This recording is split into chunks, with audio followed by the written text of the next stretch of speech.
Et comme chaque jour, on démarre cette émission avec la session de rattrapage de Jean-Luc Lemoyne. Et Jean-Luc, ce matin, nous recevons donc Astrid Barr et Sébastien Chabal pour les phases finales du top 14. Oui, j'en suis très heureux. Car c'est certainement le meilleur duo qu'on pouvait imaginer pour parler rugby sur Canal+. Sébastien nous explique pourquoi en parlant d'un de ses surnoms.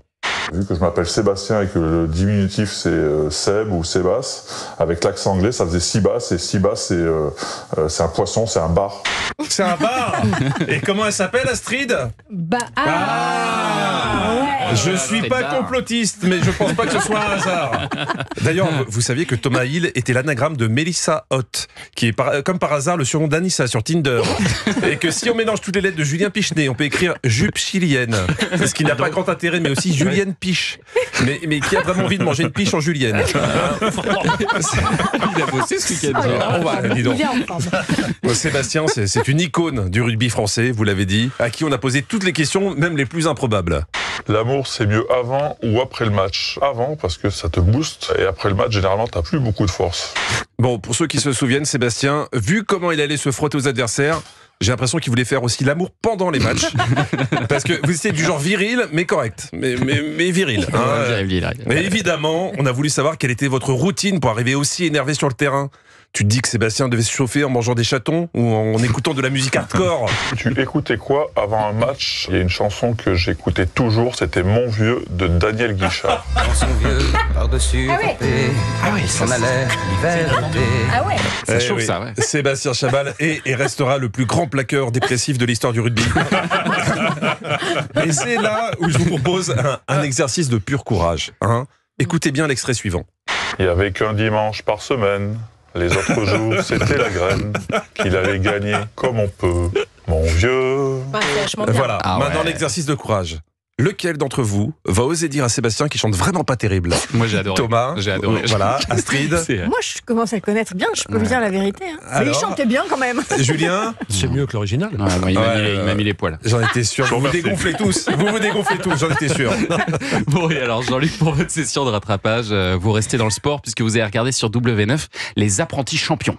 Oui Thomas, enfin du sport, mais version Wish, vous emballez pas non plus. C'est des stars de télé-réalité qui s'affrontent sur des épreuves sportives, le tout sous le regard de Patrick Montel.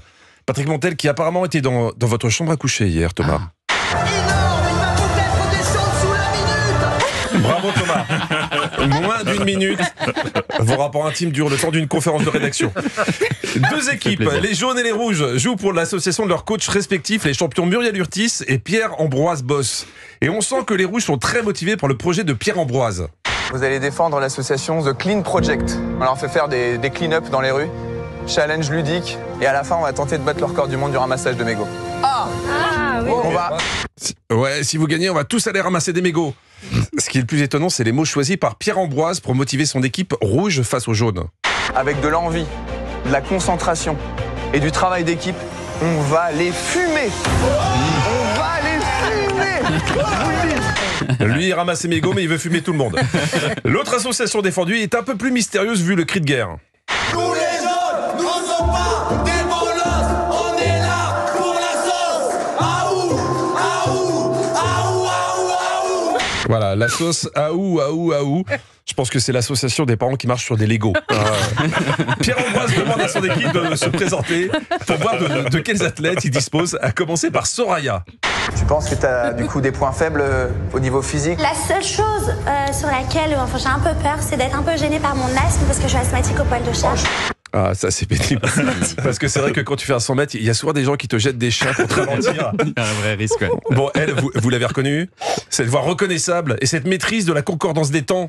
Soraya! Ça s'est joué à ça. Si j'aurais pas eu le petit temps d'arrêt au niveau de 50 mètres, j'en suis sûre, j'aurais pu avoir cette médaille d'or. Shipper, arrête de shipper. Shipper, arrête de shipper. Eh oui, c'est Soraya l'exploratrice. Car dans les apprentis champions, on retrouve toutes les vedettes qui passent entre 20h et 21h depuis des mois. À chaque fois, ils changent le titre de l'émission, mais c'est juste un tour de passe-passe pour l'inspection du travail, pour pas qu'on se rende compte qu'ils sont employés à plein temps. Mais je vous fais la suite demain. On a hâte de la voir, la suite. Merci Jean-Luc Lemoyne, qu'on retrouve donc demain. Et puis vous serez aussi en spectacle les 28 et 29 juin à la Comédie La Rochelle. Et ce jeudi, vous participerez au Big Show. Le Big Show, c'est au Comedy Club du Clos à Reims.